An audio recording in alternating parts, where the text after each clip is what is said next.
Good morning, all of you. So, in earlier class, we discussed about the introduction to electrical distribution systems.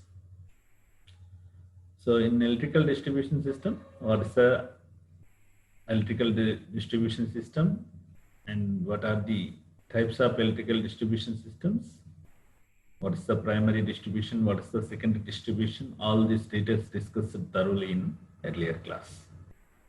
So now, the next class is going to discuss load modeling and characteristics.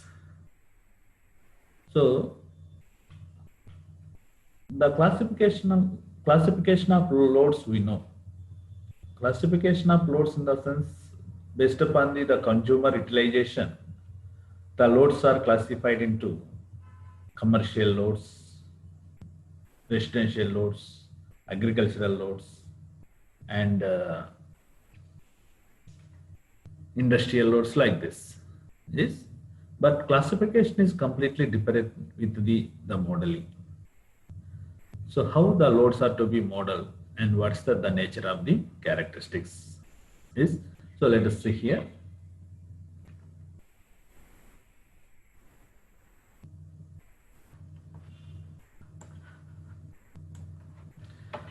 So in our house, generally we are using different type of appliances like iron bags,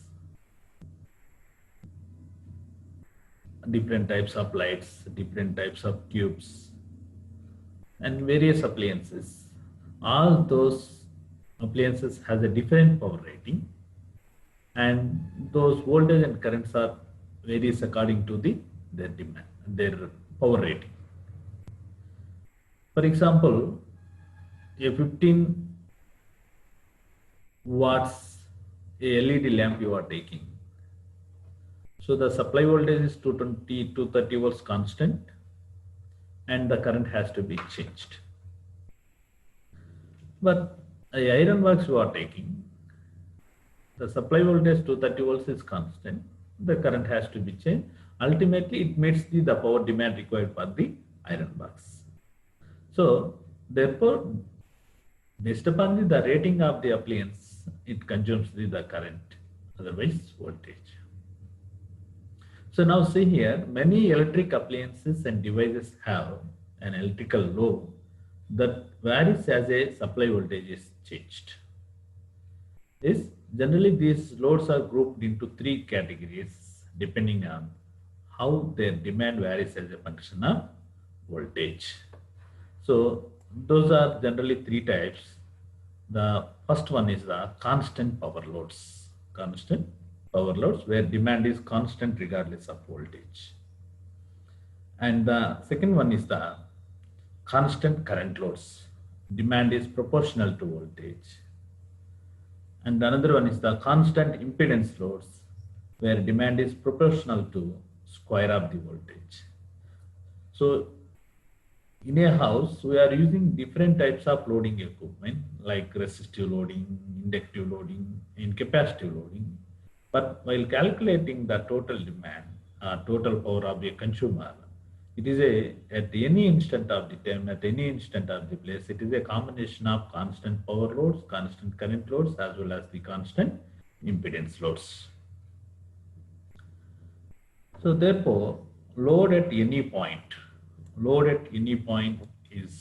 depends on a combination of above all. So it is important, very, very important to both planning and engineering to model the voltage sensitivities of load correctly.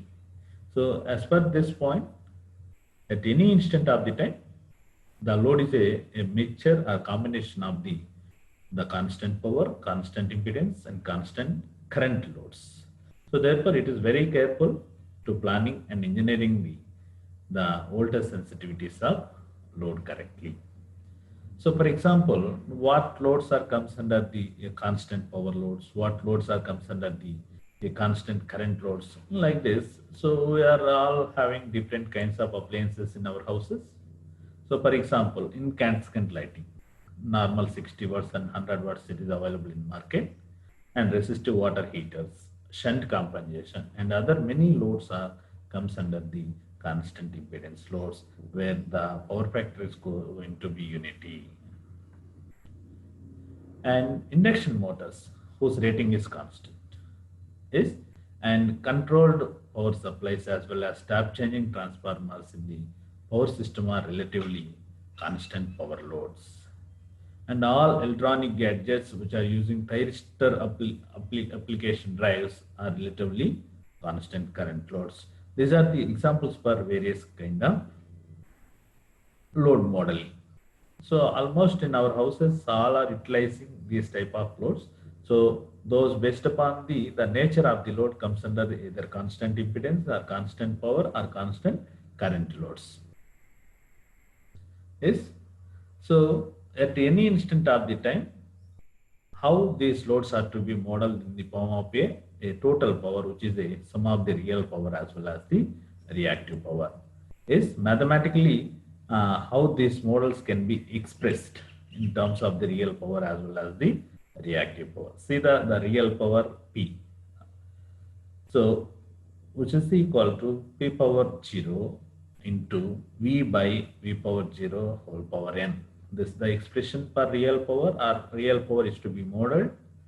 And similarly, the imaginary power or reactive power, which is to be modeled, Q power 0 V by V naught whole power n. So the total power is to be divided into two parts. One is the active power, another one is the reactive power. So the combination of this power is apparent power. So where P power 0, Q power 0, V power 0 are the nominal real, reactive powers, and voltage on per unit basis respectively. So P power 0 is the real power, Q power 0 is the reactive power, and V power 0 is the voltage on per unit basis respectively. So suppose if you place instead of n by 1, 0 or 1 or 2, it will give the magnitude of constant impedance, constant current, constant power loads. For example, if you keep the instead of n by 0, it gives the constant power loads. And similarly, if you place instead of n by 1, it gives the constant current loads. So if you place the instead of n by 2, it gives the constant impedance loads. So therefore, ultimately, placing 0, 1 or 2 gives the magnitude of different types of load modeling. So at any instant of the time, to evaluate the total power, it is the sum of all the three powers. Yes. So therefore, come to the characteristics of load models. Characteristics in the sense, the nature of the constant current, constant impedance, and constant power loads. So see here.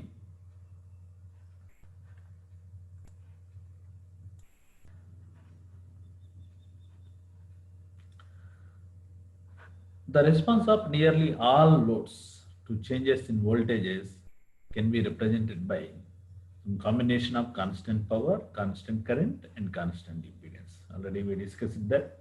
So the response of any load can be considered into account. It is the combination of all the three. Actually, the constant current model is unnecessary as it is nearly equivalent to 50% of constant impedance load in combination with the 50% constant power loads for a simple load. So any load you are taking, the constant current model is combination of rest of the two. The rest of the two here is constant impedance as well as constant power loads. So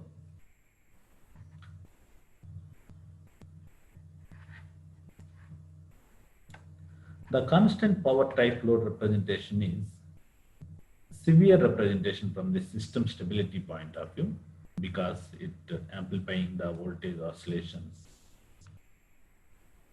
The effect of some other disturbances. So similarly, constant impedance load has a pre-decided damping effect on voltage. So therefore, constant current is no need to model. Why? Because it is the 50% combination of constant impedance and 50% of combination of constant power loads, resulting the system has a good stability and also damp out the voltage oscillations, everything. So let's go for the nature of the characteristics here. So in this characteristics, so it is the load current versus the voltage. So for a simple load, any load in our houses you are taking and drawn these characteristics. This is the constant current load. This straight line represents the constant current load. You can observe the rest of the two loads, that's the constant power load and constant impedance load. It is the constant current load is always a 50% constant power, 50% constant impedance load at any time or any time or any instance. So therefore, so the relationship between load current and load voltage for a simple load is to be considered into account. Constant current load is a 50% constant impedance and 50% constant power. Similarly, here also you can observe it is the load versus load in terms of kVA versus the voltage. So here also same thing. So constant current, it is the middle line, which is the constant current line. This is also a function of constant impedance as well as the constant power loads. So therefore, ultimately what we decided in the sense, constant current load is no need to be modeled. Why? Because it is the 50% of the rest of the two. 50% constant impedance, 50% constant power loads.